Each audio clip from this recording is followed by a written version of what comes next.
जीवन यात्रा में सिर्फ नाविक नहीं, कोलंबस बनी। अच्छाई मनुष्यों में पाई जाने वाली भावनाओं में सबसे सकारात्मक भावना है। अच्छाइयों के पकवान परोसोगे तभी तो जिंदगी में मिठास का स्वाद आएगा। मन में जब अच्छाइयों का उजास चमक उठेगा तो अवगुणों की कालिमा उड़नछू हो जाएगी। अभिमान, क्रोध और आक्रोश जैसी बुराइयों की विदाई हो जाएगी। जीवन का उत्थान अच्छाई पर आधारित है। बुराई न केवल विकास में अवरोध उत्पन्न करती है बल्कि प्राप्त सुखों को भी नष्ट कर देती है।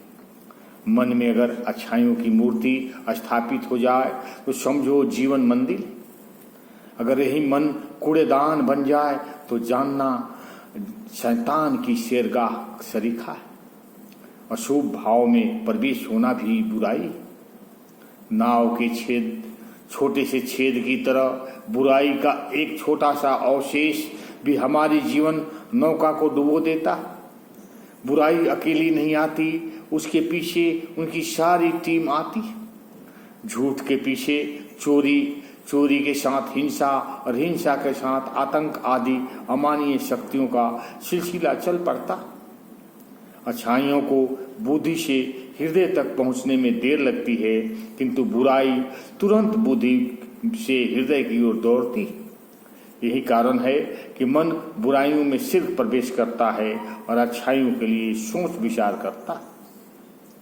जीवन यात्रा में कदम कदम पर अच्छाई के साइन बोर्ड मिलते हैं। जो इन्हें पढ़कर अनुसरण कर लेते हैं वो कोलंबस बन जाते, नहीं तो मात्र नाविक होकर रह जाते। बुराइयां कितना भी आसपास मंडराए, अच्छा बने रहने के लिए दो बातों को कभी न भूले: खिलता हुआ चेहरा और ओठों पर मुस्कुराहट। ओठों पर हंसी हो तो चेहरा हसीन नजर आता है। दिल हंसे तो पूरा जहां खूबसूरत नजर आता है। रोशनी भी उसी की है जो शमा जलाना जानता है। वैसे ही जो मुस्कुराना जानता है वो खुशनुमा संसार भी उसी का।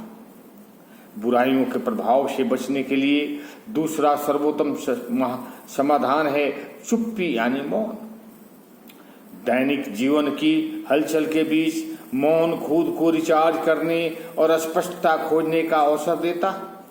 वो भावनाओं की भूल भुलैया से बाहर निकलने में एक दिशा सुलभ यंत्र की तरह मदद करता है। मौन किसी को ये बताने का सबसे अच्छा तरीका है कि उन्हें गलती की है। शायद हम में से किसी को भी संभव नहीं कि हम सबका भला कर दे, लेकिन सबके प्रति भलाई की भाषा तो हमेशा इस्तेमाल कर ही सकते। कम से कम दिन में एक बार उन्हें धन्यवाद अवश्य दे सकते जिन्होंने अच्छाइयों से हमारे जीवन और वातावरण को महकाया। उनके गुणों का आकार अपने मन के प्रांगण में इतना बढ़ा ले कि बुराइयों को स्थान ही न मिले। इसी तरह से जिन्होंने कुछ अप्रिय किया उन तक भी अपने गुणों की महक पहुंचने दे, ताकि वे भी अच्छाइयों के वातावरण में सांस ले सके। ओम शांति, ओम शांति। अच्छा लगे तो लाइक करिए और सब्सक्राइब करिए।